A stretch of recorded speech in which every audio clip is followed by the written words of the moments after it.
So hi guys, welcome back to my YouTube channel ASB education.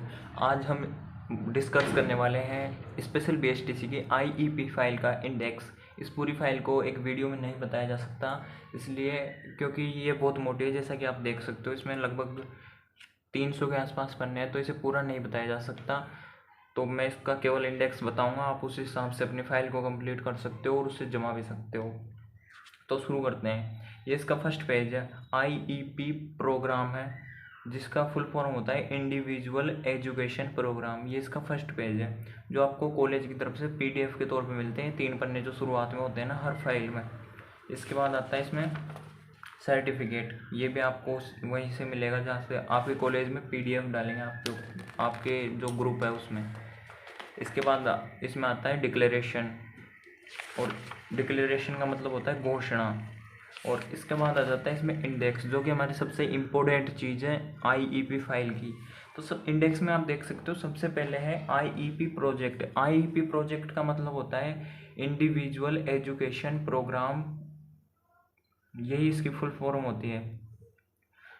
ये आपको जो first page मैंने बताया ना वही है। इसके बाद में सेकंड पेज मैंने आपको बताया सर्टिफिकेट, सेम वही पेज वहाँ पे है। थर्ड बताया डिक्लेरेशन घोषणा, वो भी वहीं पे है। इसके बाद में आ जाती है स्पेशल एजुकेशन। इसके बारे में स्पेशल एजुकेशन का हिंदी अर्थ होता है विशेष शिक्षा। तो आपको स्पेशल एजुकेशन वाला एक टॉपिक बनाना है और उसी में स्पेशल एजुकेशन की फुल डिटेल में एक थ्योरी टाइप में लिखना है आपको। उसके बाद में जाती है डिसेबिलिटीज़, जो 21 प्रकार की विकलांगताएँ होती है, जैसे श्रवण बाधित, ऐसी कई प्रकार की 21 प्रकार की विकलांगताएं होती हैं। उनकी पूरी लिस्ट आएगी एक, उन्हें पहचानने का तरीका, उनके लक्षण, सब कुछ इसमें आपको बताने हैं। इसके बाद में आ जाती है इसमें इंटेलेक्चुअल डिसेबिलिटी।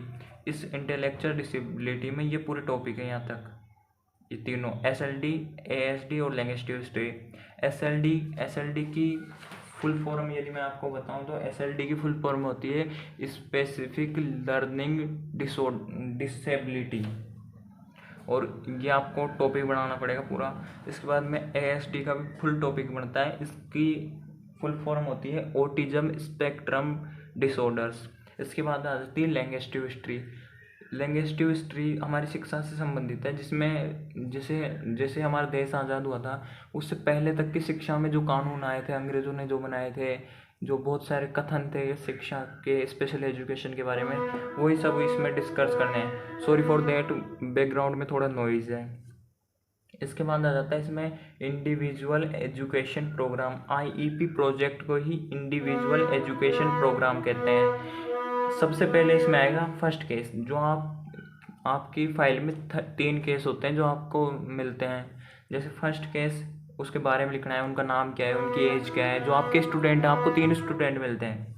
फिर उसके बाद में केस स्टडी, उसकी फुल डिटेल्स होती है उसमें, उसकी फैमिली की, उसकी एज क्या है, उसकी फैमिली की वार्षिक आय क्या है, सब कुछ होती है। उसकी डिसेबिलिटी क्या है, सब कुछ होता है इसमें।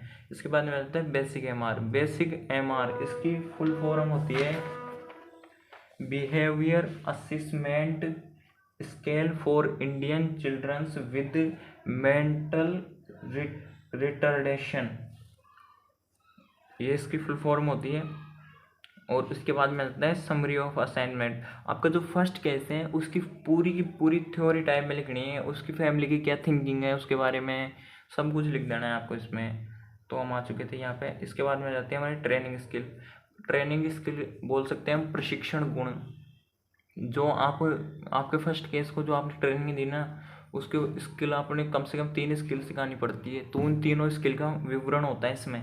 इसके बाद में आ जाता है फाइनल ग्राफ। यहाँ पे फाइनल ग्राफ का मतलब ये है कि जो आपने उनको 3 स्किल सिखाई, उन 3 स्किल में उनकी क्या शुरुआत का स्तर क्या था, एंड जब आपने उनको सिखा दी तब उनका स्तर क्या था। इसके बाद में आ जाता है फोटोग्राफ। जो आपका फर्स्ट केस है ना, उसके साथ आपको अपनी एक फ़ोटो खिंचवानी है और उसे इस फाइल में लगाना पड़ता है। इसके बाद में आ जाता है रिवॉर्ड परफेक्शन चेकलिस्ट। अब रिवॉर्ड परफेक्शन चेकलिस्ट में एक वही डिटेल्स होती है, जैसे वो क्या क्या क्रिया कर सकता है, ऐसे एक PDF मिलता है जिसे फिलअप करना पड़ता है। इसके बाद में आ जाता है हमारा सेकंड केस। जैसे फर्स्ट केस था वैसे ही आपको एक सेकंड केस भी मिलता है, सेम चीज़ें हैं। सेकंड केस, उसकी डेट ऑफ बर्थ, उसका नाम, उसकी एज, सब कुछ लिखना है। उसके बाद में केस स्टडी में उसकी पूरी डिटेल्स आ जाएगी, उसकी पर्सनल डिटेल्स तक। और उसके बाद में ग्रेड लेवल असेसमेंट डिवाइस, ये एक पूरा टॉपिक है ग्रेड लेवल असेसमेंट डिवाइस के बारे में। ये उन बच्चों के काम में आता है जो बौद्धिक रूप से अक्षम है या वो उनमें कुछ डिसेबिलिटीज़ है। इसके बाद में आता है summary of assignment. Second case की आपको थ्योरी लिखनी है, उसके साथ आपका क्या एक्सपीरियंस है, वो कैसा है, उसकी फैमिली की क्या, फैमिली के बारे में, उसकी वार्षिक आय कितनी है उनकी फैमिली की, ऐसे सब कुछ आपको लिख देना है। ट्रेनिंग स्किल मैंने आपको बताया, आपको एक केस में कम से कम उसे 3 स्किल सिखानी ही पड़ेगी और तीनों का विवरण होगा इसमें। इसके बाद में फाइनल ग्राफ, जो आपने स्किल सिखाई उसके बाद में उसका रिजल्ट इसमें दिखाया जाता है।